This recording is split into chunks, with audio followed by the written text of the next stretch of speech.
साथीहरू नेपाल सरकारले ल्याएको लखपति भन्ने कार्यक्रममा यदि तपाईँले ई-सेवाबाट पेमेन्ट गर्नुभयो, ई-सेवाबाट कुनै पनि सामान किन्दा त्यसको पेमेन्ट गर्नुभयो भने त्यसको कुपन कोड जेनेरेट भएको कसरी थाहा पाउने र सिधै तपाईँले चाहिँ त्यो दर्ता भएको कसरी थाहा पाउने?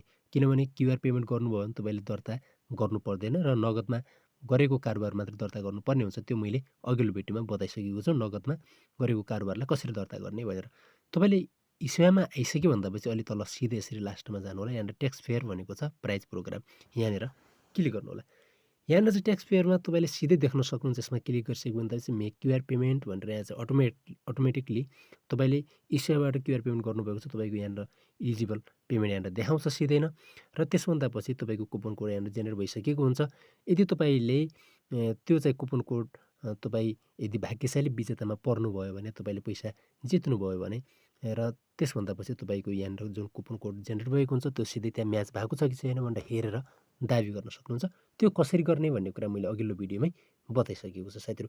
आजको भिडियो कस्तो लाग्यो साथीहरू? भिडियो इन्फर्मेसन युक्त लागेको छ भने भिडियोलाई लाइक र सेयर गर्न नभुल्नुहोला। अन्य थप जानकारीको लागि कमेन्ट गर्न नभुल्नुहोला। अर्को नयाँ भिडियोमा मिल्नेछौँ। हस्, धन्यवाद।